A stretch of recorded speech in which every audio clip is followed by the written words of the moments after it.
Hello, friends, and welcome to another episode of the Concussion Nerds podcast.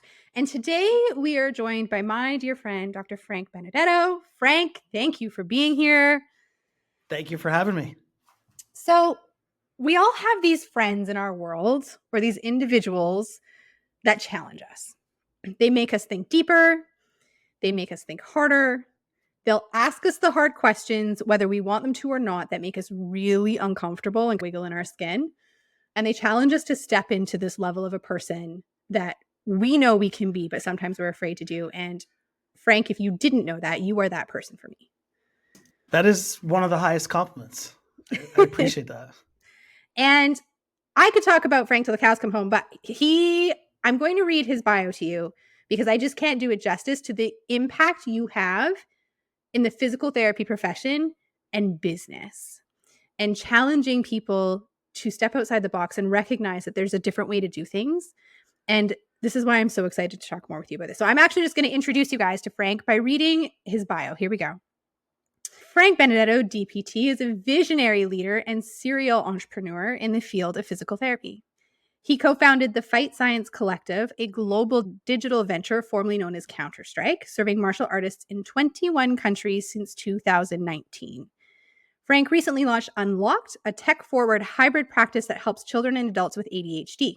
He serves as a strategic advisor to OnShift, an AI-centric digital health platform designed for truck drivers, a clinical athlete, a cutting-edge clinical mentorship platform. I can talk today, I swear. Frank is also a co-founder of the Honey Badger Project, a healthcare business incubator that inspires clinicians to expand the limits of what's possible in physical therapy. You have done and continue to do so much in our profession space to help other clinicians grow.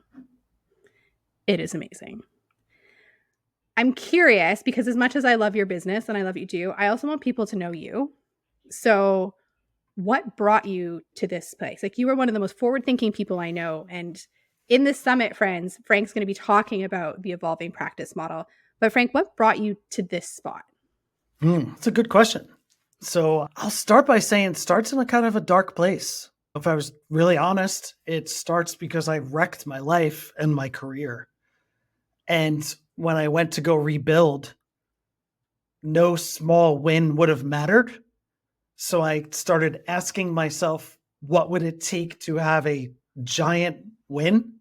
Mm-hmm. And I accidentally stumbled upon the principle that the questions we ask ourselves are some of the most important thoughts we'll ever have, because our subconscious brain starts answering them.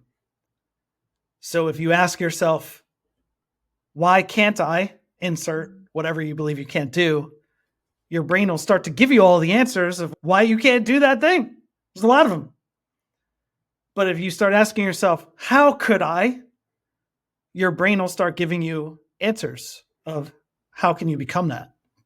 And to circle it back to answer more tangibly is my dad passed away when I was 27, and it was pretty tragic. It was in front of me from a heart attack, and it should never have happened. It was multiple medical mistakes from a multitude of medical professionals.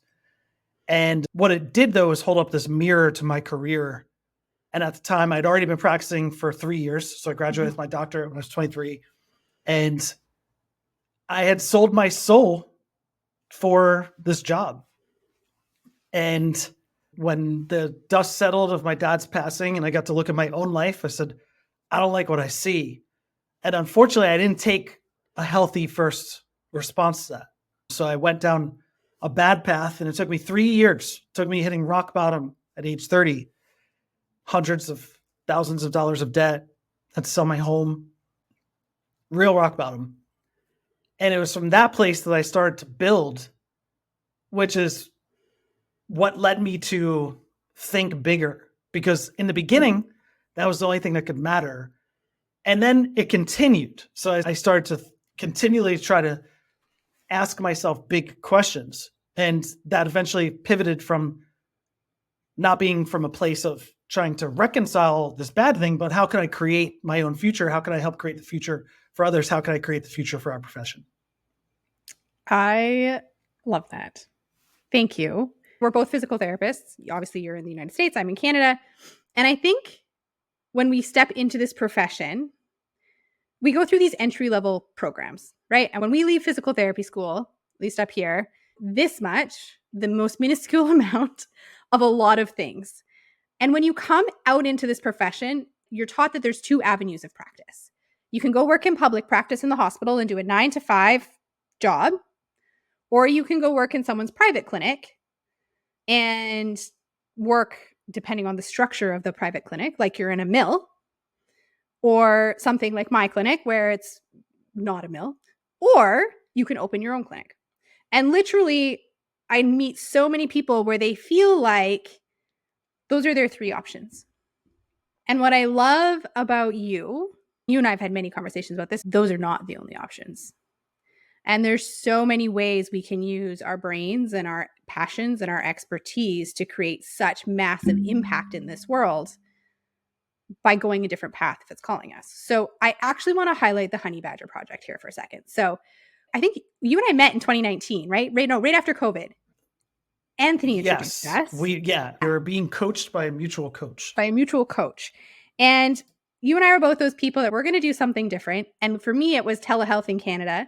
And you were starting the Honey Badger Project. And the people, when I'd ask a question, I commonly got met with, we don't know the answer to that, Natasha. We'll have to get back to you. And it was usually from a college, from a legal perspective and practice.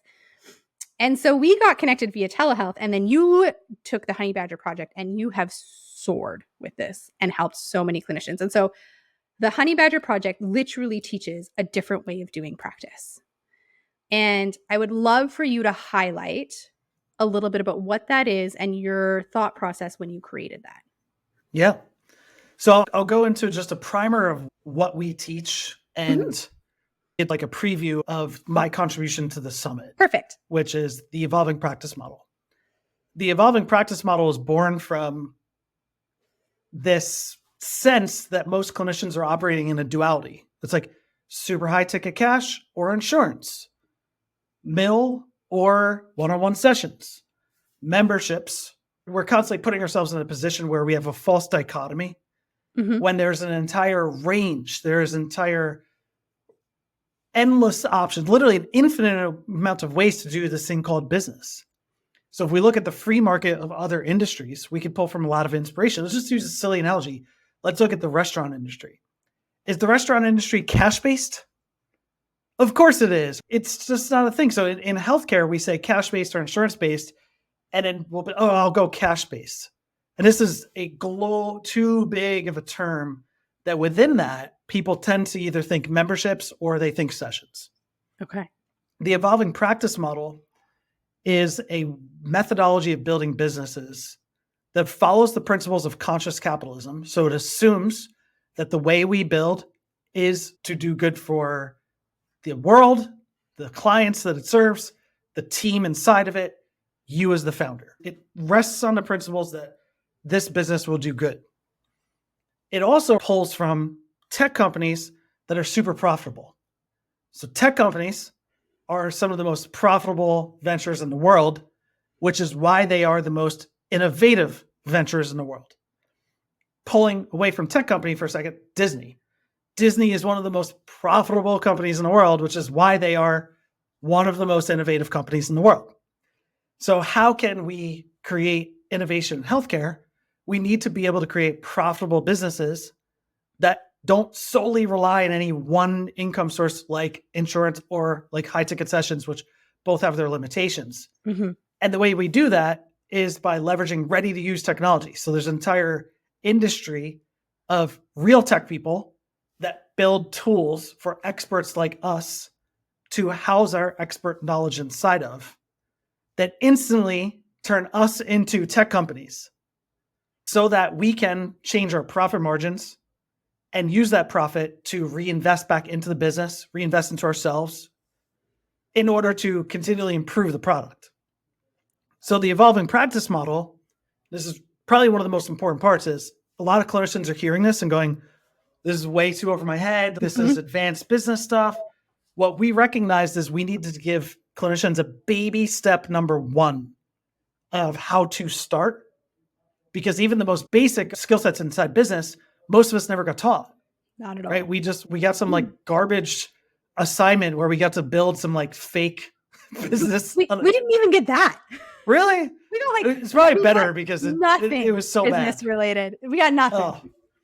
So the evolving practice model is a way of starting directionally correct that allows each clinician almost like a build your own adventure. Remember those books? If you want to turn to page 27 if you want to climb the mountain, or turn to page 52 if you want to swim in the ocean. So what we wanted to do is build a methodology of building business that was like a choose your adventure book.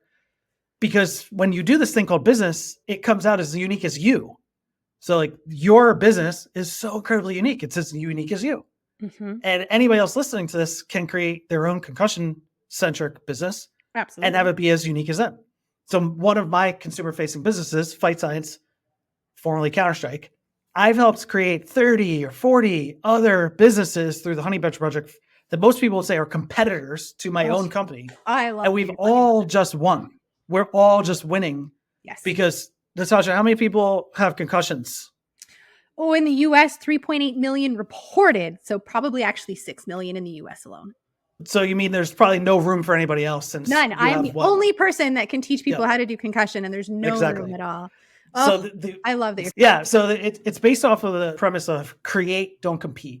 Yes. And I love what you're doing with the summit, because the reality is you're so mission driven. You're just basically giving it away how to do this model, which I resonate, which is what I do too, for the greater good.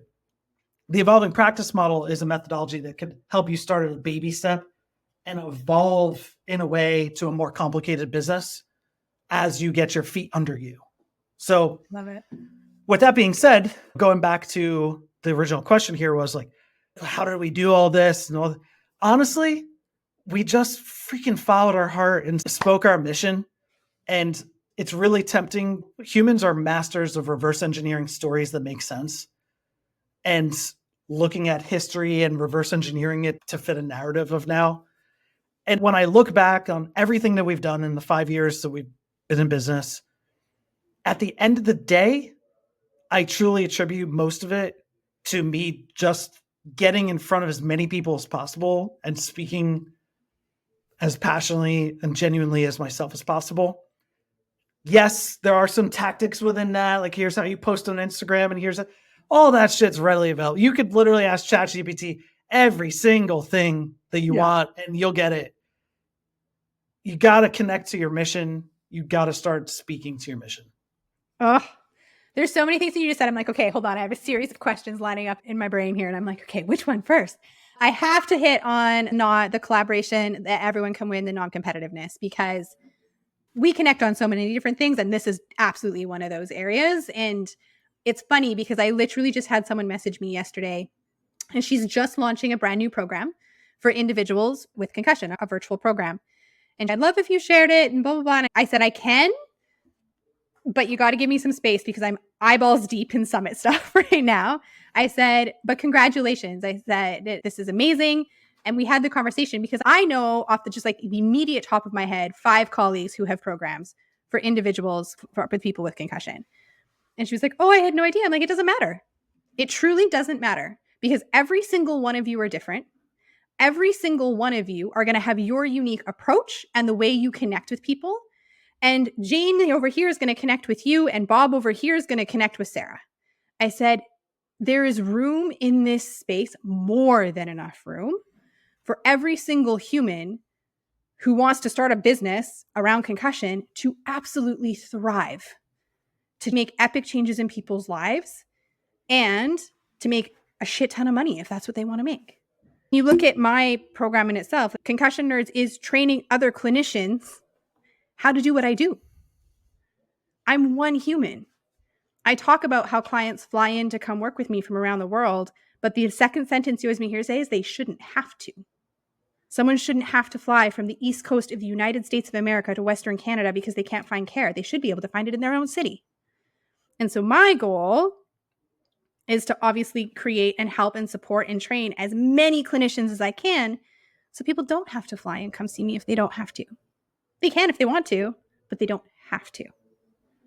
And I think in this space, or at least in physio school, my physio school, like you're pitted against each other in school.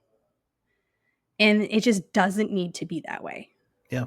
And I That's love the definition of mission driven right there, Sasha. That's what makes you. And I think social media contributes to this, because if your feed is filled with 10 clinicians who post once a day in the area that you feel passionate about, it gives you the false sense of saturation. Meanwhile, it's just the algorithm knowing that you care about it. And if you were to ask any person with a concussion if they know of any option outside the traditional healthcare system, the sad reality is they're going to say no. Think about those numbers, 3 to 6 million people. How many clients maximum can your practice take? If you were fully booked, you need a wait list. All clinicians, every single clinician working with the client. So I have a team of 12. So what's the max? They're going to do, hold on, let me do some math. Yeah, this is worthwhile. While you do that, good exercise. We'll talk about this. I'm going to say some other numbers. Hopefully I don't mess Natasha up. There are 8 billion people in the world. 8 billion people in the world with a B. And that means that if there's an influencer account with 1 million followers, 7.99 million people have never heard of them. And most of the time, the people that we are viewing as and using as scapegoats of why we can't start have 10, 20, 30, 40, 50, 100,000 followers. And the clinicians are convincing themselves that there's no room for them. Meanwhile, the need in this broken healthcare system is just freaking unfathomable. When we look what's your estimate? So when we look at hours of rehab a week, roughly we have about 130 hours a week available. So really, we don't see clients once a week. So you're looking at least 100 clients a month. So yeah, let's even go to the extreme. Let's say everybody comes in once a week. Then you're looking at there's no way. You're looking at hundreds out of millions. Millions. And Natasha's got probably one of the larger concussion practices that exist. Yeah. So the need is gigantic. And if you're listening to this, one of my favorite things to do is just inspire people to take action. Yes. And that doesn't need to be any specific action, doesn't need to do anything with me. You do not need to join my program. You don't need to go follow me. You don't need to do any of this stuff.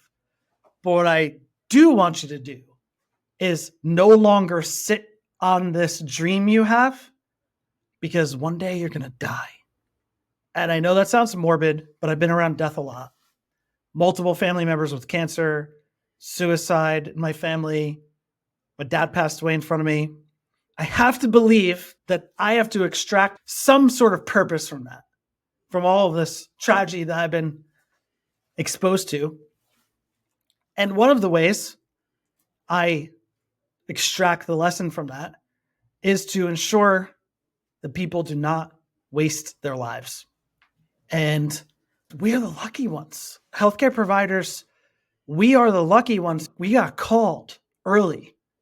A lot of people find themselves in careers where they might be important jobs that society needs, but it's so far from their passion or what they care about or a calling, and they're just trapped. We are the lucky ones where we had a calling earlier in life, or maybe you made a pivot in life and you're on your second career. But if you're listening to this podcast, that means you had a calling. And chances are, if you're listening to this specific episode of this specific podcast, that means you have a calling with concussion. And one day, when we do get to the end of our lives, we're going to ask ourselves questions. And I believe one of those questions we're going to ask ourselves is, how did we spend our time? Because at that moment, we'll have realized that it's almost all gone. And we're going to ask ourselves if we used it well. And no matter how old you are, you have a chance to intervene upon that and put yourself in a position where you can answer that with confidence. Hell yes, I spent my time wisely, because the truth is that we are going to spend the majority of our lives working. So if that is true, we should do work that matters, and we should do work that speaks to our heart and our purpose, and just take the first baby action step. Maybe that's buying a book. Maybe that's following some new accounts. Maybe it's registering for the summit. Maybe it's following me. Maybe it's just putting a block on your schedule to make time to think about what you actually want. That's an action step. So whatever you're going to do, voice it out loud right now to yourself and hold that commitment because you got to do something. I love that. And I think so often, if I'm just going to give it a second here. I'm just going to let your words sit and resonate. You're good. I love it. I could listen to you speak forever. I'm just sitting here. You guys can't see my face, but I'm sitting here like smiling and nodding, and like my grin is getting bigger and bigger the more Frank speaks. I feel like this is me out of 6 out of 10. I know. I can't wait to hear you at a 10 out of 10 for the summit. I have like somewhat of a lost voice, and it's just, so 10 out of 10 will be back soon. Love it. And I think that so often we get paralyzed because we think we need to know the full plan. We think we need to know the full picture and we need to know the outcome. And that fear or that overwhelming huge picture paralyzes us, right? And just keeps us going in what we're doing because we look at the big thing and we're going like, oh, I can't do this exactly like you said. And then our brain starts to make these stories up. But again, deciding of going back to your very beginning comment, like the very beginning of how can I do this? And literally just doing that one step. You just need to see the next thing in front of you. You have an end goal and an end vision, but you don't need to see every single step of how you're going to get there because as you take that step, you might be introduced to a new person. You might come across a new tool. You might expand your network. But I think in that taking action towards that passion piece, you just got to do the next step and be open to the other things and directions and connections and tools that might then also come into your world. I quoted a quote on my Instagram this morning, and I can't even remember where I heard it from, but it was this quote that was basically, you don't have to be the person today that you were yesterday. And there's no obligation to be the person today that you were yesterday. And for me, it's this beautiful freedom to wake up and take a fresh start. It's that opportunity to take that stillness block you talk about, to sit there and to reflect on your life in this moment, to see if you like the path you're on, or if the actions you're making serve you and where you want to go. You and I talked about this morning before we hit record on the podcast. I sat outside on my patio and I literally took this moment, just stillness, because my brain was whirling a gazillion miles a minute, to reflect on, am I showing up today for myself? Because I'm a firm believer that if we don't take care of ourselves, we can't pour into our missions. Like, we are our number one priority. And we need to fuel our bodies and our minds and our souls and our hearts, because if we're not fulfilled, we can't support the people we need to and want to support. And so I sat outside on my yoga mat on my patio with the sun, and I had that moment of, am I showing up for myself the way I know I want to show up? And the answer was no. But the flip of that is I didn't start beating myself up. And I didn't start judging and I didn't start getting angry at myself, which is then usually the next thing that happens for people. But instead it was that question of, why am I not doing the things that I normally do that I know serve my cup? What are the thoughts that I might be thinking in my head that makes me think that I'm not doing this? And so instead of this chapter of my life right now, we're constantly being curious and constantly asking questions and constantly looking at what those answers to those questions give me to help me carve a path as well. And then again, waking up to be like, I don't have to be who I was yesterday, which is that fresh start to be the person that I want to be today and show up for myself the way I want to show up. And I know you believe a lot in prioritizing yourself and your mental health and your time. And I also know you are a very busy man. So one of the biggest kind of objections or struggles that clinicians share is, I don't have time. What do you say? I'm actually not busy. Just want to clarify that. Oh, okay. You have a concept that, and it's actually the summit too, of creating your life design. Can you give some insight to the person that is, I want to do that, but I don't know how? And again, this will come with the bonus, but just some high level, because you've created your life the way you want to live it. Yeah. And from a place where I hated my life, that low point made me take that first crack at, well, what do I want life to look like? And that ability is a skill. And like any skill, it requires repetitions, right? We don't learn a new skill without reps. So I believe that life design is a skill that we have to learn, not a one-time exercise. So the bonus training is training that's directly from a paid program. I'm going to give that away here. It is because I just believe that it is a skill that can change your life. It actually has nothing to do with surface level, has nothing to do with business. Mhm. But so many clinicians are self-sacrificing that I think that it's a full stop, look in the mirror moment of teaching you how to design a life. But I'll zoom out to specifically talk about the notion of not having enough time. Mhm. As long as you're not driving, pull up your phone and go to the settings, go to focus mode. I love focus modes. They're so good. Wait, no, sorry, not focus mode. Go to screen time. Go to your screen time report Oh. and then tell me again. Tell me again that you don't have enough time. Can you tell me that one more time? Can you? Can you? You can't. You can't. Because I guarantee you, even if you are top tier minimalist with your phone, you are jaw dropped at how much time you're spending on messages, email, social media. And if you're an average user, there's hours there. And this is not a shaming thing. It's just a check of I care about you, I care about your mission, and I am someone who likes to help people get out from their bullshit blankets because it is such a warm and cozy place.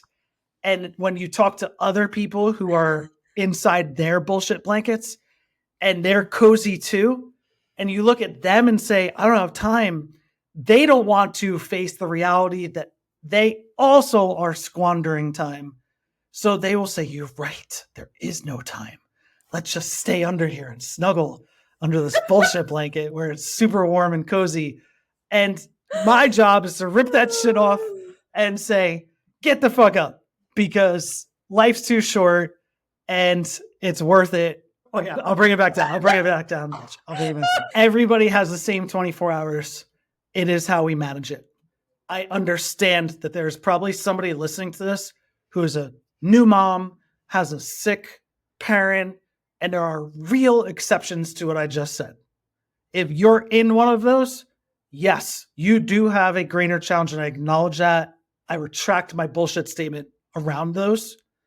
The reality is that 98% of life, 98% of these listeners are not in one of those situations. And even if you are, because I've been in some of those situations, it is still our obligation to aggressively take control of our schedule. Because there's no such thing as time management or schedule management. We have to aggressively take control of our schedule, of our focus, start telling people no, stop doing things that don't serve you, cut out all of the superficial, self-soothing, like the watching too much TV, scrolling too much, embellishing in whatever alcohol or food, all these other things. You got to take a look at your life and make the cuts needed to prioritize what's important. And I guarantee you that you have the time. I can't wait to hear your summit talk, honestly. Also, for those listening, Frank has his evolving practice presentation, but he's also part of the live business panel for clinicians. So on the first day of the summit, we have a Q&A clinical practice panel. And on the second day, we have a live business panel. And Frank is absolutely joining us for the live business panel. So you will see him firing on his 10 out of 10 cylinders. This is just a snippet of who this amazing man is. Frank, I'm going to wrap us up. Thank you so much for being here, for being the human that you are, for continuously challenging us, for being a dear friend of mine, and for contributing your time to the summit. I know so many of the participants are going to absolutely get a shit ton of knowledge and tools and practical applications from your talk. So thank you for being here. Thank you again for having me. For those listening, if you haven't already registered for the summit, the link is below. Come join us for the VIP pass. Come join Frank and I and several other amazing leaders in this business space for the VIP business panel, as well as the VIP clinical panel. And if you are someone on a concussion journey listening to this, rest assured you are surrounded by clinicians who have so much heart, so much love for what they do, and are on missions to make positive impacts in this life so you don't have to deal with the shitty ass healthcare system that so many of you have been perpetuated through. So until next week, my friends, have an amazing day.